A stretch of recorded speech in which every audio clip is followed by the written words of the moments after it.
Ang compassion ay kakayang makaramdam ng malasakit sa damdamin at karanasan ng iba. Ito ay hindi lamang simpleng simpatya kundi isang aktibong pagnanais na makatulong at makapagbigay ng suporta sa mga nangangailangan.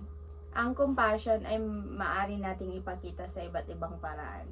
Kabilang narito ang pangangalaga sa kalikasan at kapwa natin tao. Ang compassion ay makikita sa ating pagkilos na maprotektahan ang ating likas na yaman at mapanatili na buo ang ekosistema.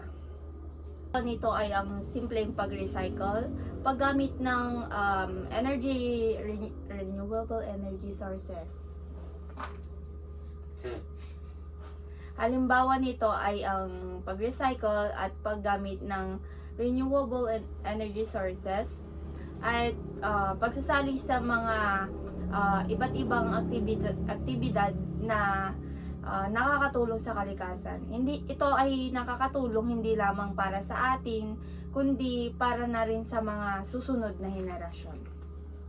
Kaalaga ng kalikasan, pinoprotektahan natin ang mga nilalang na nakatira dito para sa kanilang kabuhayan at kaligtasan. Sa bahagi naman ng pakikitungo natin sa kapwa, sa ating kapwa, ang compassion ay mahigpit na konektado sa ating kakayahan na umunawa at makinig sa mga pinagdadaanan ng tao. Halimbawa, ang pagtulong sa mga nangangailangan sa komunidad at ang pagbibigay ng suporta sa mga biktima ng sakuna. Halimbawa nito ay pagbibigay ng relief goods, pagbibigay ng napaglumaang damit, hindi ginagamit na damit, shorts. Itong simpleng bagay na ito ay mas malaking bagay na para sa mga biktima ng sakuna. Ang papel ng communal discernment o ang pagnilay-nilay ay mahalaga sa pagpapalago ng isang mas mapagkawang gawa at maunawain na lipunan.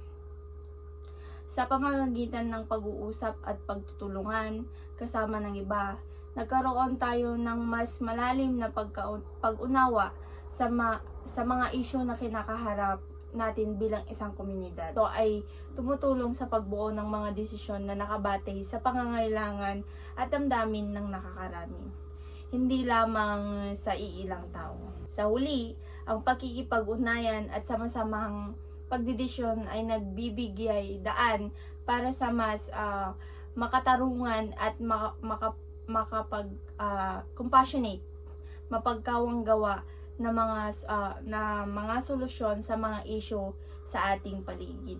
Ang compassion sa pamamagitan ng pangangalaga sa kapaligiran at sa mga tao ay nagiging susi upang lumikha ng isang mas magandang mundo para sa lahat. Okay, I'm so